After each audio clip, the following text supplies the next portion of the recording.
Thank you so much for spending time with us. Alongside Betsy Kling, I'm Jay Crawford. Betsy, a very good Monday afternoon to you and to everyone watching at home. We begin this Monday with news that the Cleveland Browns have released star receiver Jarvis Landry. That means he is free now to sign with the team of his choosing. Landry, who had an injury-plagued 2021 season, which led to career lows in catches, yards, and touchdowns, became expendable when the Browns over the weekend pulled off a trade that will bring former Dallas Cowboys receiver Amari Cooper to town. There will be a lot of excitement out at training camp about that move. We're bringing in the voice of the Browns, Jim Donovan, now to bottom line all of this for us. Jimmy, good afternoon to you. This move was expected, but it really was expected once the trade for Cooper was a done deal. Absolutely, Jay. You could kind of pick up the vibes on this. Really at the end of last season that the Browns were going to move away from Jarvis Landry. And so, as you mentioned, he is now a free agent released by the team earlier on today as the free agent season and the new business year for the NFL commences on Wednesday. Now, why did this happen?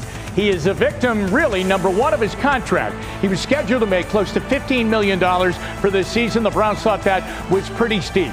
What were the other problems? Well, he declined last year. He was injured. He really had a tough year. And by the end of the season last year, his body language was not good. He seemed very frustrated with the way things were going because it was expected to be such a big year. And he had lost his best friend, too, OBJ, off of the team. He had talked his way off of the Browns and went out to L.A. And that was a big thing for Jarvis Landry to deal with. The other thing, his age. He's starting to get a little bit old. He's going to be 30 in November. In the NFL, that's old, believe it or not.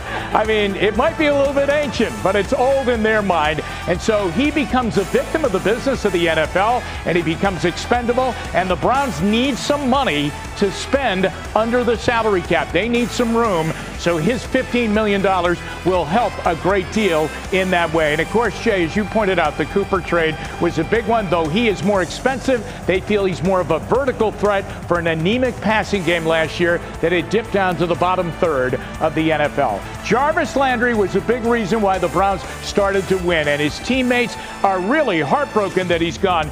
We take this verse from one of them, the great tight end, David Njoku. All I can say is thank you. Thank you for creating the standard and culture that was needed to be established here in Cleveland. Thank you for showing what true leadership is. You will never be forgotten in this city for all you have done. I love you, and I'll see you on the other end.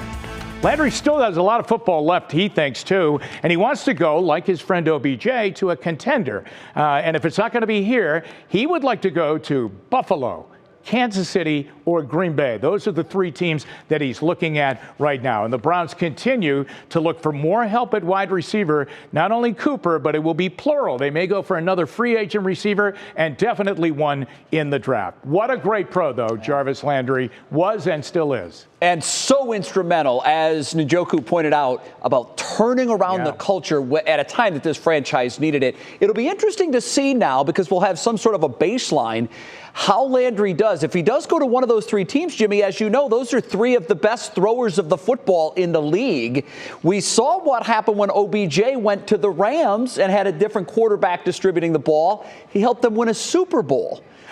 So that leads us to the Baker Mayfield question. The quarterback issue. It keeps coming up, doesn't it? It keeps coming up, yes. We'll wait and see. He is one of the most perfect slot receivers in the NFL. Anytime the Browns needed a jolt offensively, if they were kind of hiccuping their way offensively through a game, they would usually give a little slant to Jarvis Landry over the middle. The tough yardage to get with a lot of traffic there. He was a tough guy. He was a guy that could move the chains. He was a guy in the locker room that was a great leader. Someone's going to get a good one. Jimmy, we'll see you with more on this coming up at 6. We also have more on the Landry release, as well as rumors of a trade involving Baker Mayfield and the news that Tom Brady is no longer retired. That's all coming up at 5:30. Jimmy, we'll see you later at 6. All right, thanks. Now on your feed at 5, the CEO of Pfizer says a fourth dose of a COVID-19 vaccine is necessary and says the company is submitting data to the FDA on this extra dose. But some local doctors say that it may be too soon. Cases are down here in Northeast Ohio. Cuyahoga County Health Commissioner Terry Allen says the county is currently sitting at a 2.3% positivity rate. Compare that to a peak of about 51% when we were at our worst. And now with cases going down, both Alan and Dr. Amy Edwards say they'd like to see more data on this proposed fourth dose first. I think most of us here in the U.S. don't feel a strong urge to recommend a fourth dose for the general population in light of the current trend in the Omicron variant and a lack of understanding about the longevity of the robust response that you get. You notice she mentioned the general population. I think that's a big key in all of this. Dr. Edwards also says she's curious to see what COVID will do in the future, whether there will be future waves or a COVID season, so to speak. She says rushing to get a fourth shot out in the spring as case numbers are falling across the country just may be premature. Well, Betsy, we have the latest now on the war in Ukraine. And once again, peace talks between Ukraine and Russia made very little progress today. Instead, Russia widened its attacks, hitting in the west very near the Polish border. Over the weekend, their airstrikes killed at least 35 people at a military base in western Ukraine. There were American forces at this base just a few weeks ago. And now there are growing concerns about an alliance between Russia and China, although both countries are pushing back on reports that Russia asked China for military equipment and other support. If they think that they can basically bail Russia out, they can give Russia a workaround to the sanctions that we've imposed, they should have another thing coming. The U.S. is working to get an additional $200 million in military equipment to frontline forces that badly need the equipment in Ukraine. Meantime, Ukrainian President Volodymyr Zelensky is pushing Western leaders for more aggressive action. He says that country desperately needs no-fly zones imposed over Ukraine. He's supposed to address the U.S. Congress virtually. That is expected to happen on Wednesday. Well, back here locally, this year, First Energy will be wrapping up millions of dollars worth of upgrades that are designed to make the power grid here in Northeast Ohio smarter and more reliable. In some neighborhoods, you may see new infrastructure going in to support this project. Brandon Simmons explains how it works and some of the benefits.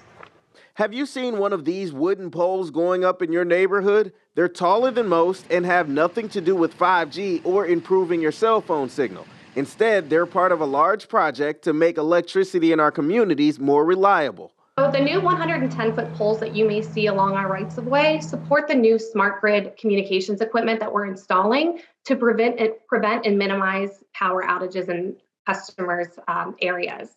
First Energy has spent more than $400 million building a network of devices that help pinpoint exactly when and where outages happen. The Wi-Fi antenna-looking devices on poles help communicate location information, while new devices work to automatically fix problems. A lot of the new automated equipment that we're installing includes automated reclosing devices that acts very similar to how a circuit breaker in your home operates, with the added benefit of being able to automatically restore power to a customer without sending a crew out to investigate. And some of the upgrades are already paying dividends. Even with winter storms rolling in the last few months, the number of power outages were minimal because of the upgrades that began in 2020. It's really a testament to the investments that we're making in our smart grid. The 3-year modernization project, which includes substation and smart meter upgrades, is expected to wrap up this year, with workers adding some of the final elements in the coming months. Now, of course, if you haven't paid attention to these very large poles in your neighborhood, when we do these kinds of stories, you tend to start to pay attention. Now you'll notice them all over the place. And now you know what they're for. They're supposed to help us all, give us a more reliable power grid, and hopefully the power doesn't go off for us this summer when it gets hot and we all start running those air conditioners, Betsy. Well, let me ask you this, Brandon, because I just so happen to have a bill sitting on my counter at home. Is that bill going to be a little bit fatter now because of all of this? No, it shouldn't be any fatter. There shouldn't be an increase. Homeowners are already paying on average about $3 a month or less for this type of service. First Energy already includes that in the distribution-related component of your bill, and they use that money to do these sorts of infrastructure upgrades. Good news for us, hopefully, Brandon. Thanks a lot. Well, turning directions now, we have some big news from country legend Dolly Parton. As mentioned at the top of the show, she wants to bow out of the 2022 Rock and Roll Hall of Fame induction consideration. She posted on her social media pages today that she's flattered and grateful to be nominated, but she doesn't feel that she earned the right. She added, quote, "I do hope that the Rock and Roll Hall of Fame will understand and will be willing to consider me again if I'm ever worthy. This has, however, inspired me to put out a hopefully great rock and roll album at some point in the future," which I've always wanted to do. As a matter of fact, she points out her husband is a big rock and roll fan and has always encouraged her to do that. So will Dolly pivot to a more rock sound? I don't know if you can get the country out of Dolly. I don't either. You could put some instrumentation around her. I'd listen to it, though. But, you know, the biggest thing that comes out of when you actually get to go to the Rock and Roll Hall of Fame induction ceremony, and they bring in rap and they bring in some of these other genres, and you're like, what? How is this rock and roll? It's all about how the music stitches together. Sure. And it's cool when you start to hear some of the stories about how the big rock songs that you learn and you listen to and all of that, how they were influenced by all of these non-rock and roll type things. Think about gospel and blues and rock, thus Elvis Presley. You know what I mean? It's all connected, but it's interesting because when the nominations came out, I looked at the list and I said, I love Dolly Parton, Yeah. but I don't think of Dolly as a rocker, a rock star. I think there was enough pushback that she was probably hearing, and her part of her rationale here was, I don't want to take votes away from someone else that might be more deserving than me. So I think it's a big move on Dolly's behalf. And maybe it will lead to a rock and roll Dolly Parton album that we'll all enjoy. Maybe they'll push her into the influencer category rather than into the general. Definitely more suitable, Yeah. I think. I think it's more of a match I think there. a lot of people agree with that. All right, next for us on What's New, the ripple effect is kicking in. How much more Uber will be charging due to the rising gas prices? Yeah, we knew that was coming, and now it's here. And Kansas City Chiefs quarterback Patrick Mahomes is hitched. We've got the scoop on his big day. That's coming up in Pop Break. And Jason is in for Matt this evening. Jason, what's coming up in this forecast? Well, I tell you, Betsy, that big old fat star in the sky is shining bright today. We cannot get enough of that. And frankly, for the rest of the evening here, you can expect quiet conditions, 50s giving way to some 40s. Will we stay in the 40s overnight tonight? And what about that warming trend? Got the answers to both of those questions coming up.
Welcome back. As you probably know by now, every Monday on What's New, we bring you stories about money. Money. We call the segment Money Monday. Creative.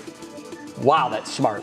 First up in today's report, new fees for those using Uber. We knew it was coming, Betsy. Definitely did. And it starts this Wednesday. The rideshare company will add a surcharge to rides and food deliveries to help drivers cope with high gas prices. According to USA Today, the surcharges are based on the average trip distance and rate of increase in gas price in each state.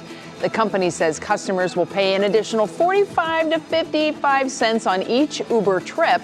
And if you place an Uber order on Uber Eats, you'll pay an extra 35 or 45 cents. The company says 100% of that money will be going to the workers' pockets, so it does go to the drivers, they say. The company says it will reassess the surcharge after 60 days. So reassessing may not mean going away, it may mean going up. It will probably mean we're going to go up. I think it's going to fluctuate based on what happens with gas prices, but it's really astounding when you realize that the price of a gallon of gasoline has gone up 85% in a year and a few months. 85%. But then when you look at the actual inflation rate, it's only 8%. Interesting. But we talk about this all the time on the program. Virtually everything we purchase at some point in time was moved by a truck.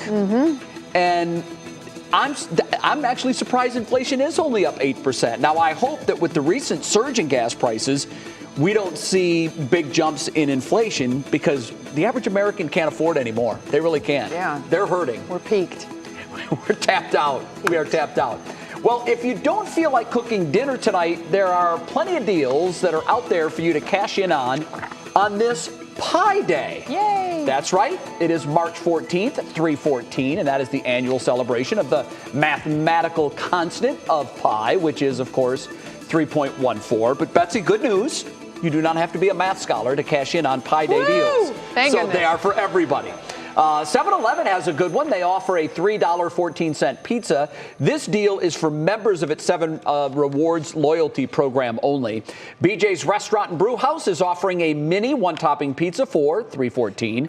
Domino's will give you a $3 tip to order your pizza online and pick it up yourself instead of choosing delivery. Interesting. And the Honey Baked Ham Company has a printable coupon for $3.14 off their delicious apple caramel walnut pie. Yum. So all kinds of cool Pi Day deals out there if you want to take advantage of them. It's good to be a geek. Let's face it. It is good to be a geek. We love to celebrate numbers and fun things like that, most certainly. Hey, Jason, the good news here, it is mid-March, but it doesn't feel like mid-March. I know that up and down pattern. I call it like that lasso. You lasso in the good weather and then you kind of throw it back and you have the unsettled weather coming in. If only we can keep the stable air around. There's a couple days this week, guys, that we're going to be talking about that. The stable air mass, sinking air with high pressure, sinking, stable. You can keep those S's together if you like, if it helps you remember. Hey, we got this warming wind across northeast Ohio for this evening. Breezy, in fact, gusts up to about 25 miles per hour across the region. If you stepped out this evening, it is a tale of two seasons versus this morning. We were very chilly this morning, and now we are enjoying some of that warmth moving north and across the region. You can see that area of high pressure back over towards the eastern seaboard, throwing all that warmer air right back into our area, which we know and which we love here as well. Mild temperatures all around. You can see they're stretching down south, 60s, even over some 50s, even 60s over in the Chicagoland area at this hour. Temperatures right now, we're enjoying the 50s widespread, even some 60s. Look at that down in Akron, 63 degrees for you. Upper 50s, near 60 degrees. You can see over between Norwalk, also Ashland. Nice and steady is what I'm calling it for this evening. Temperatures will kind of slip a little bit into the 40s. I think for the most part, perhaps even inland, we'll have some areas in the upper 30s, but we'll stay relatively along the 40-degree mark overnight along the lakeshore here. Your National Designer hour-by-hour forecast. Notice by the time we get to late evening tonight, some 30s, as I said before, 40s along the lakeside. We'll kind of cruise right on into our Tuesday, a bit more on the mild side here. We'll have a weak front coming through tomorrow afternoon. It could spark off a few showers. Again, not expecting anything widespread, but you'll likely see the clouds sticking up a little bit, darkening a little bit, perhaps even having some light to moderate rain showers move on through. And then we are out of here. We start moving back into stable territory by midweek. And that's also reflecting in our 6 to 10 day outlook from the Climate Prediction Center, showing above average temperatures likely for northeast Ohio.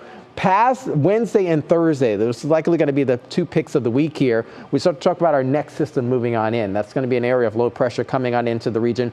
Thursday heading in towards Friday. And I think on the backside of that, by the time we get to Friday heading into Saturday, we'll have some residual light mixed precipitation coming in on the backside of that. And we'll talk about that a bit more in the second half hour. You can see our Union Home Mortgage 7-day. Boy, doesn't that look great? Wednesday, Thursday, mid to upper 60s. Then we start to fall, my friends, behind that area of low pressure. That frontal boundary will take us back into the 40s, 30s to start on Saturday. Spring comes on Sunday, and it couldn't get here any sooner. Mild temperatures expected, low 50s and then low 60s by Tuesday of next week. Betsy and Jay. I keep seeing people say this is fool's spring, and I think that is the best way to do it because, man, April and May can be so mean to us. Volatile. So you got to enjoy it while you can. All right, Jason, thanks so much. Next on What's New, Hailey Bieber was hospitalized over the weekend. What we know about Justin's wife after she had stroke-like symptoms. Then what happens next? A cougar's going to jump over that fence. B, a car crashes through the fence, just missing the guy in front of that gate. Or C, a herd of dogs comes running through the gate. Think about that. The answer is our Worth the Watch when we come back.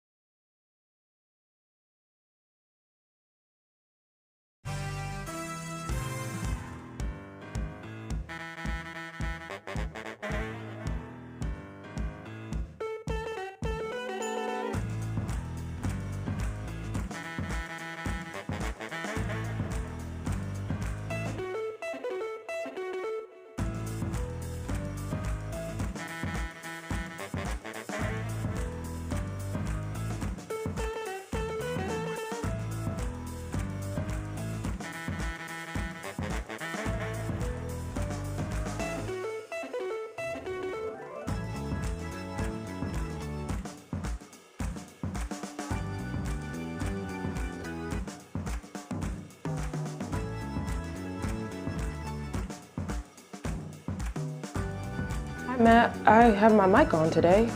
Hailey Bieber is in the hospital, and yeah, she's fine now, though.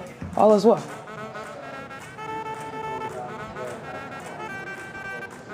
Okay.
Welcome back. It's time to take our Monday pop break. Yes, it is. And Kiera joins us from the newsroom with what's happening in the entertainment world today. Hey there, Ki. Hi, Jay and Betsy. It's been a tough weekend for model Hailey Bieber. The 25-year-old was taken to a California hospital last week after experiencing stroke-like symptoms. In an Instagram story post, Hailey told fans that a small blood clot on her brain caused the symptoms. The wife of singer Justin Bieber says her body passed the clot on its own and she recovered within a few hours. She ended the post thanking her caregivers and saying she's home now and doing well. And it's after 5 o'clock, which means for someone somewhere, it's time for wine. California wine company Simi has teamed up again with Reese Witherspoon's book club for a special blend of its Editor's Collection Rosé. The company says the wine pairs beautifully with good conversation, books, and many favorite book club snacks. The Editor's Collection Rosé is available now for just $18. And last but certainly not least, congratulations are in order for Pat Mahomes and now wife, Brittany. The couple tied the knot over the weekend in Maui, Hawaii in front of their family and friends. The Chiefs QB wore a gray suit while his bride wore a spaghetti-strapped Versace gown with a long train and matching veil. The couple said "I do" with their 1-year-old daughter Sterling by their sides. Brittany and Patrick have been dating for the past 10 years.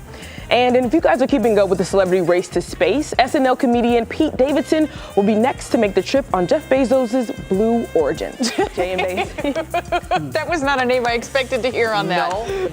No, nor was I. I hope they just open his microphone and let it ride. Yeah, that would be fantastic. He'll have a completely take on that takeoff. I'm just surprised Pete Davidson's in the news and it doesn't involve Kanye or Kim. Yeah. Steer clear of that. That's been quite the drama. We'll ignore that, okay?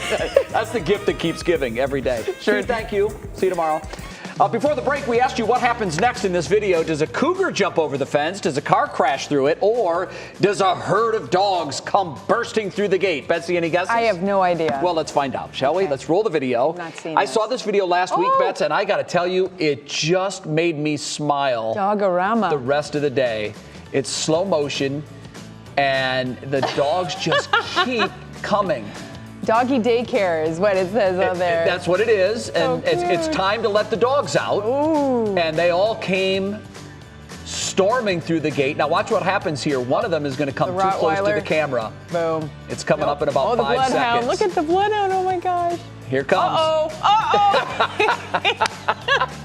A little too excited. Yeah, got a little tripped up in the race to get out. I watched it 2 or 3 times, and it made me laugh and smile all together. It actually looks like our parking lot at 6:30. Like it's just people are like running Barreling for out it. of there. Yeah. Let's get home. That's pretty cool. It is, definitely. All right, coming up in the next half hour of What's New, Jarvis Landry is out, and rumors say Baker could be next. I'll break it all down for you. Then the Akron Zips are going to the big dance. We have the details on their first NCAA run in nearly 10 years. A lot of excitement over at Akron now.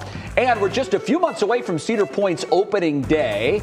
We have an update on the park's move to sell parts of Wicked Twister and what's new at the park today.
And now, live from WKYC Studios, this is What's New. Let's get you caught up on 3 things you need to know at 5:30. Peace talks aren't going anywhere between Russia and Ukraine. Meanwhile, Russia expanded its assaults on the country today. Airstrikes there killed at least 35 at a military base over the weekend. This is just 20 miles from the Polish border. Now there are growing concerns that Russia and China have an alliance. Both countries fought back against reports that Russia asked China for military equipment and other support. This as the U.S. is working to get an additional $200 million in military equipment to the Ukrainian frontline forces. Former Cuyahoga County Commissioner Jimmy DeMora, who is serving a 28-year prison sentence for public corruption, will get another day in court. Today, federal judge Sarah Leoy dismissed 2 of the 32 charges tied to his 2012 conviction. This leaves the door open for a potential early release for DeMora. The 66-year-old, who is in poor health, will be resentenced coming up on June 8th. And you may have heard about this. Dolly Parton wants to take herself out of consideration for the Rock and Roll Hall of Fame induction. She posted on her social media pages today that she's flattered and grateful to be nominated, but she doesn't feel that she's earned that right. She went on to say, quote, "I do hope that the Rock and Roll Hall of Fame will understand and be willing to consider me again if I'm ever worthy. This has, however, inspired me to put out a hopefully great rock and roll album at some point in the future, which I've always wanted to do." We love us some Dolly here on What's New. And with that, we welcome you back to What's New. I'm Betsy Kling alongside Jay Crawford. I bet she could pull it off. Of course she can. I really do. She's so amazing. versatile. Yeah. She's a great songwriter. Yep. So let's see that rock and roll album very soon, Dolly. I'll be anxious to listen to it. Right now, we're T-minus 1 week until the official start of spring. Bets, our countdown is already at 6 days. Yes. And we are there. And we'll share this viewer picture from you. It's from Pam and Rich.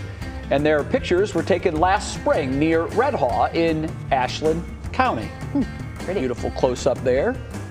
And we're getting close, inside of a week.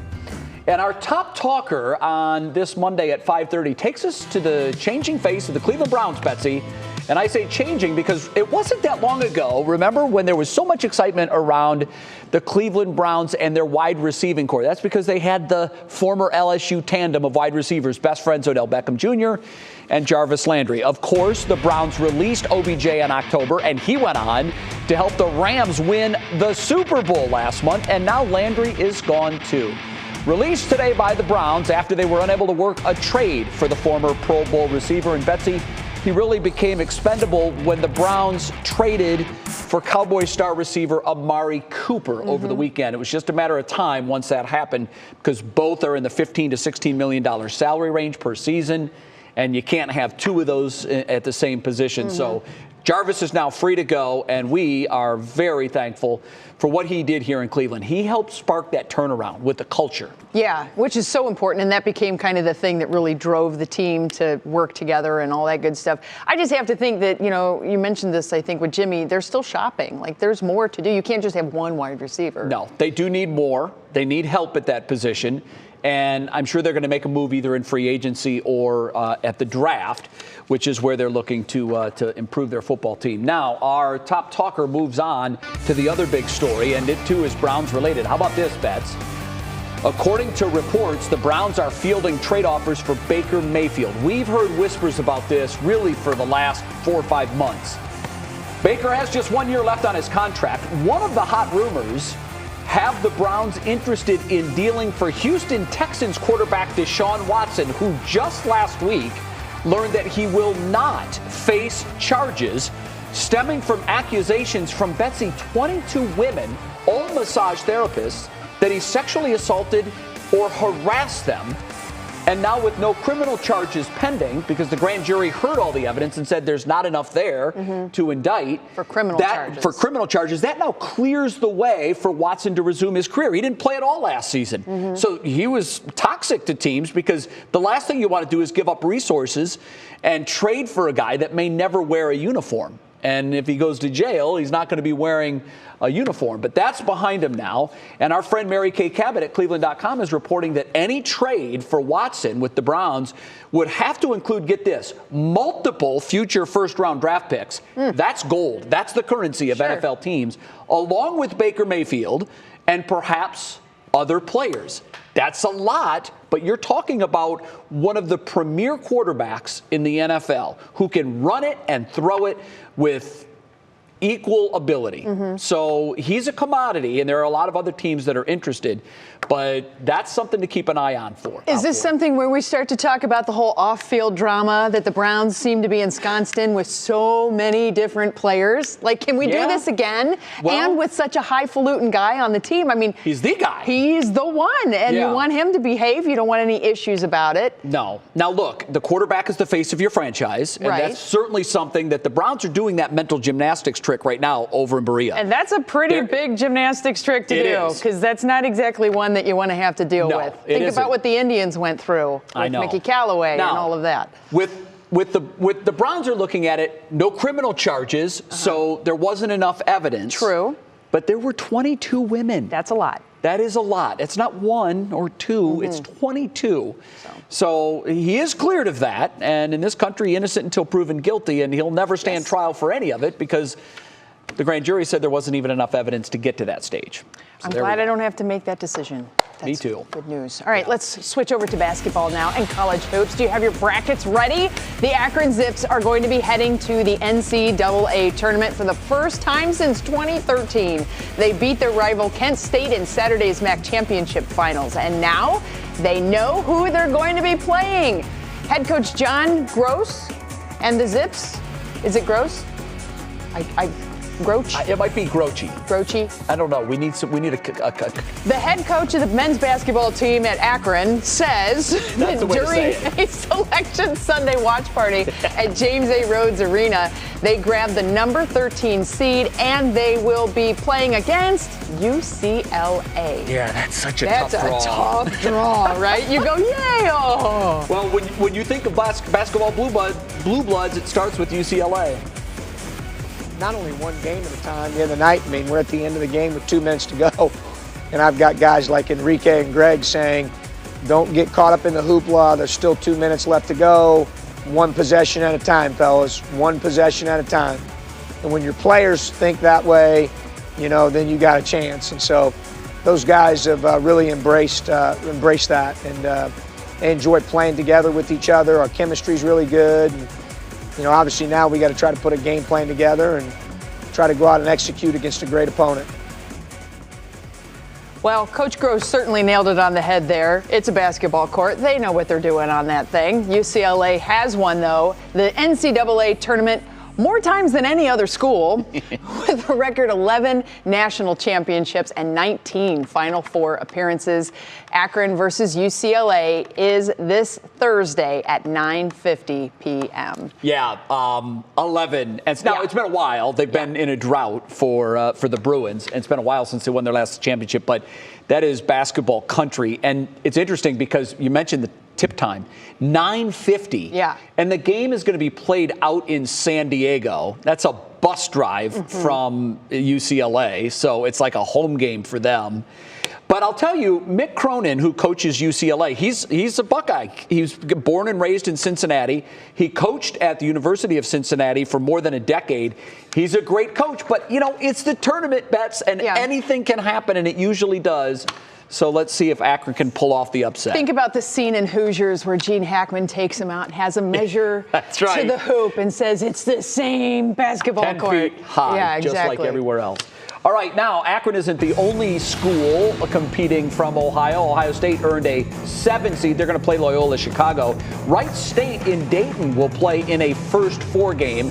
That's a bit of a play-in game. You win that, and then you're into the field of 64. They'll face Bryant University, and then the winner of that game has a real tough one coming up after that because they will play top-seeded Arizona. Ooh. But a couple of Buckeye teams to watch over in March Madness. Pretty sure I've already busted my brackets. No problem. All right, still ahead on what's new. It's now 53 days and counting till Cedar Point opens for the 2022 season, and they are already teasing us with what's new for the park. And we have an update on what's left of Wicked Twister. Plus, we'll hear from you. What are you guys saying about the Jarvis Landry release? Stephanie Haney has been following those comments, and she'll give us some of them in Clicking in Cleveland. But first, here's Jason again with a peek at the forecast. Hey, Jay. Oh, that peek is looking good, Jay. Hey, if you guys don't have anything to do over the next couple days here, we'll start planning now because that full forecast is going to look A-OK for you. 60 today. Can you believe it? Average is 46. Full forecast coming up next.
I will admit, I will completely and totally admit, I have been turning my head and looking out the windows because I can see it's still daylight outside. This is when it's like, it hits nice, right? So spring, yeah, with the roll forward, we lose the hour of sleep. We're very sad, and it's weird in the morning to get up in the dark again. But now. It's just crazy out here. And, you know, we were talking, I know I only have about 2-3 minutes for this weathercast, but I was telling him over the weekend, hey, I came here from Texas. I'm born and raised in Mississippi. By April, March, hey, it's give me sunshine and give me lots of it, or I start to get bent out of shape. We do that too, except it doesn't actually happen until like June. Oh, don't say it, don't say it, don't say it. All right, let's dive right into the forecast for you, my friends. Hey, we had a warming wind. That is probably the first thing you're going to notice today, not just to mention the temperatures, but we've had quite a refreshing and very balmy Monday to start out our work week here. Still expecting 50s and even 60s out there right now. Gusty winds, look at this, up to about 30 miles per hour. In some areas, it's been not too bad. And once you get that cold air moving on in, you have a cold breeze coming in. We don't like that. We like a nice, balmy, really nice start to our work week here. High pressure is going to be moving back in, but that's not to say that we're expecting another weak frontal boundary to move through on our Tuesday. Widespread warmth, you can see well down to our south area. This is going to be moving into our area. I have to mention this. It's going to be nice and steady overnight tonight, so not quite as bad for tomorrow morning as we had this morning, and certainly last Saturday morning and Sunday morning here. But you can see in your National Designer hour-by-hour forecast, we keep that southerly wind around overnight tonight. But the high noon tomorrow, I think it's going to be a little bit more of a grayer lunch hour for us on our Tuesday. We'll have a couple spotty sprinkles to move on through with this weak frontal boundary. We could spark off some showers along the lakeside. Even some areas down south could get just a stray shower or two. And then, hey, that's out of here. High pressure moves back in for Wednesday to Thursday. Ridge of high pressure brings stable, very calm conditions, and notably some nice weather as well. And this is what we have on tap for us. Wednesday, Thursday, hey, A-OK. You'll start to see a little bit of a green move through on the map here. That's when we're talking about our next weather system move through. We'll have increasing clouds come Friday, stray shower to start, and then likely going to have falling temperatures throughout the day. Notice that blue contour in the background. That's a trough digging on through and could lead to some mixed precipitation for the start of the weekend as well, and perhaps even a few snows. So we'll keep on the lookout for that. Overnight tonight, 30s and 40s along the lakeside. You can see there that Union Home Mortgage 7-day. Look at this, a nice crescendo by the midweek. 60s by Wednesday, Thursday. Falling temperatures, as I said before, on Friday. Some leftover showers to start out the start of the weekend. 30s to start, 40s to finish here. And by first day of spring on Sunday, low 50s, Jay and Betsy. And look at this, next Monday, dare I say, back into the 60s again. Big smile. Yeah, we like that. We definitely love that. Thanks so much, Jason. Yes, just nice to see that on the forecast. Well, you may remember we told you on Friday that Cedar Point was selling 1,000 pieces of track parts from the Wicked Twister, which was removed from the park last month. Over the weekend, they sold out of those little track pieces on the park's website. Each piece cost $215, and it reflects the height of the ride, 215 feet tall. So in all, it totaled $215,000. Now, the park hasn't said what they're doing with that money, but the fact that they sold out so quickly, there's a lot of nostalgia being handed out around there. When I heard that they were doing that, I thought there's no way they're going to sell all those. Done. Quickly, too. Yeah.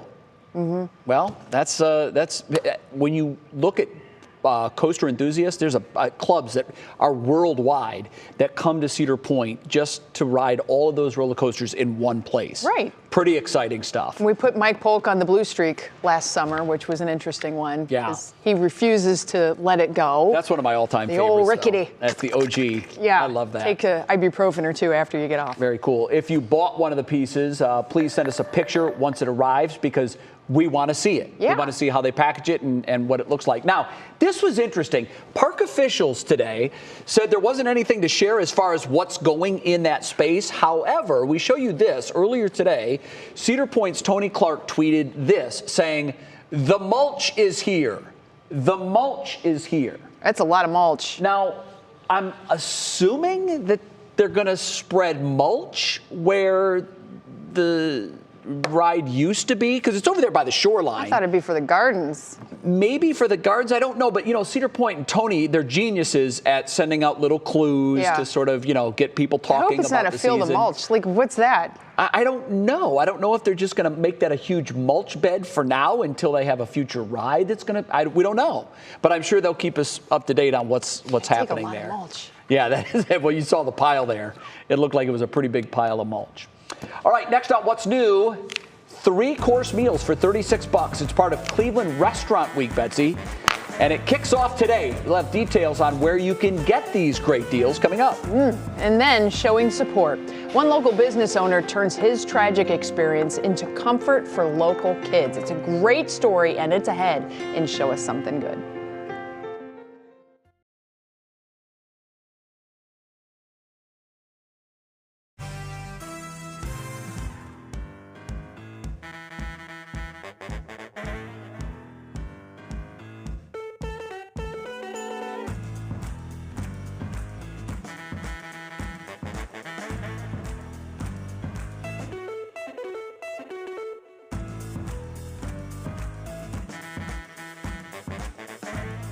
Zappa love. Oh. That's funny. Mic check. This is what's clicking in Cleveland. People are passionate about so many things, including Jarvis Landry.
Welcome back to What's New. Before we get to Steph for Clicking in Cleveland, I want to make a quick correction. I had said that the Akron and UCLA game was in San Diego. It's because I misread the bracket. I figured that they would be in the West region, UCLA. They're actually in the East region playing in Portland, Oregon. So it's still a much closer trip for UCLA, but at least it's not in their backyard. Wanted to get that straight. All right, now it is time for Clicking in Cleveland. And Steph, I know you've been watching all day as the comments have been pouring in about the release of Jarvis Landry. No more a Cleveland Brown. No more a Cleveland Brown. You're right, Jay. And there's lots of emotion wrapped up in all of our Cleveland Browns. And people have strong feelings about the release of Jarvis Landry. Some fans were completely caught off guard by this. And those who are especially attached are admittedly taking it pretty hard. One fan thinks this is a big mistake and says moves like this are why the Browns won't get to the Super Bowl. Practical fans are saying yes, they like Jarvis Landry in brown and orange, but after the season he had last year and for this stage of his career that his salary of $16 million was just too much, so now people are wondering what he might get on the free agent market. But overall, most people understand the situation and are thankful for Landry's leadership on the team, saying he will be missed and wishing him good luck, just hopefully for a team that doesn't play the Browns. The Pittsburgh Steelers will start their post-Ben Roethlisberger era with another Ohio native. Little trend there. They've signed mentor native quarterback Mitchell Trubisky from the Buffalo Bills. Now, we didn't have much playing time in Buffalo as Josh Allen's backup, but now he's expected to start for the Steelers ahead of Mason Rudolph and Dwayne Haskins. We'll see that next year. And if you're watching right now and you're wondering what to have for dinner, it is a good night maybe to go out to eat because today kicks off Cleveland Restaurant Week, and that means great deals on dinner. So for $36, you can get a 3-course meal from one of 33 restaurants around town. You get to choose an appetizer, an entree, and a dessert from a set menu, and some of the restaurants include Pier W in Lakewood, Parallax in Treatmont, La Albatross in University Circle, and Majorca downtown. That's just a few, a lot of variety, Jay and Betsy. And here's the cool thing about this. This is March 14th through the 25th, so it's called Restaurant Week, but it's really closer to 2 weeks. So we get those extra days in because there's so many good restaurants to try. Yeah. I'm looking it up right now, as a matter of fact. A Pier W deal for $36. That sounds like a pretty good deal. Oh, right yeah. there. Making some plans. So Betsy's Do they have to deciding what go? she's gonna Can eat. you get it to go? Some of them you can get to go. Yes, it's not only eat in. She's like mapping it out on the way home. I am. That's a pretty good deal. It's a nice bring it to the station work dinner situation. All right, Steph, thank you so much. We appreciate it. Next out, what's new? Some kids at a local hospital are feeling more comfort tonight. We're going to explain how and why.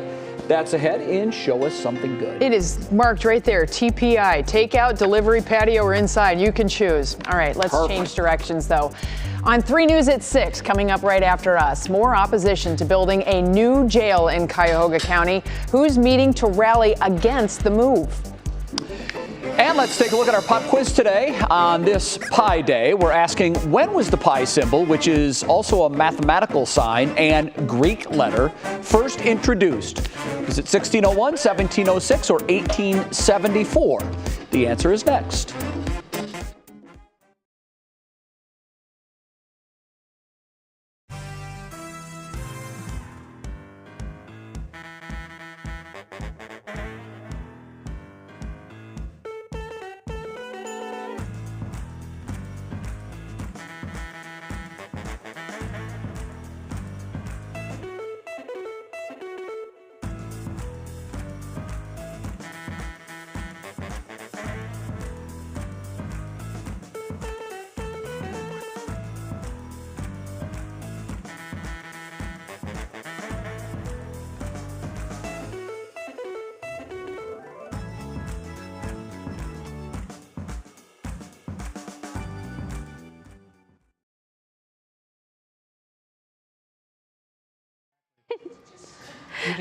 Usually I take like a rolling pin and just a little paint roller and just go like that. I love it. Mic check. Good evening. It is Isabel Lawrence here on your Monday.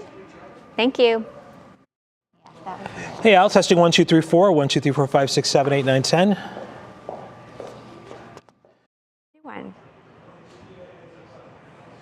This is Emma. Hi, mic check 1 2 3. Mic check. I'm trying to find a March Madness bracket here, guys. Hey, Al, you got me? Fair elections advocates argue even the latest set of maps suck. Yes.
Before the break, we asked you on this Pi Day, 314, when the mathematical sign and Greek letter pi was first introduced. And the answer is B, 1706. It was introduced by William Jones, a Welsh mathematician who was also a close friend of Sir Isaac Newton. How about that crowd? 3.1415926. Lots more. And then on and on. Yeah. Cool. All right, today's show is Something Good comes from Metro Health Medical Center. The hospital system received around 2,000 donated stuffed animals that will go to children in the burn unit and the ICU. Mentor business owner Matthew Whaley founded the group Ogres Bear for Burns after he was burned at the age of 18 from the waist down, and he doesn't want any kid to feel alone at the hospital. Just when you think it's too hard and you want to quit, but you remember what it does for these kids that are stuck in the hospital over Christmas time and longer stays than that. What a cool way to give back. The donation usually happens around Christmas time, but was pushed back to today because of the COVID pandemic. Whaley has been delivering the stuffed toys to Metro for 31 years now. That's a commitment. Lots of smiles. Yes, he has. Put a lot of smiles on kids' faces. That's it for today's show. We're out of time. Back tomorrow at 5, and we hope to see you then. 3 News at 6 with Russ and Isabel starts now. Now at 6, primary in peril. The Secretary of State makes a visit to Northeast Ohio with a message about the battle over redistricting. Also, Ukraine under siege. This is a pure civilian target, and it is right near the center of Kiev. While the Russians move forward with their invasion, a local doctor steps up his efforts to help the humanitarian crisis. Jarvis Landry released. The Browns continue to shake up their roster this offseason by saying so long to another big name. Jim Donovan explains what this will mean to the team. And booster needs. I think most of us would recommend kind of waiting and seeing. What new research is showing about the need for another booster as COVID enters an endemic. Live from WKYC Studios, this is 3 News at 6. Hey, good evening. Thanks for being with us. I'm Russ Mitchell. And I'm Isabel Lawrence. Laura has the night off. In just 6 weeks, the polls are set to open for voters to cast ballots in this year's midterm primary elections. But the maps that define who represents Ohio communities in the State House and in Congress remain in dispute and are currently in the hands of the Ohio Supreme Court. Mark Namick has an update on Election Day and the potential fallout of further delays. Ohio Secretary of State Frank LaRose touting an apprentice program today for veterans run by the sheet metal workers while keeping tabs on the state's election drama.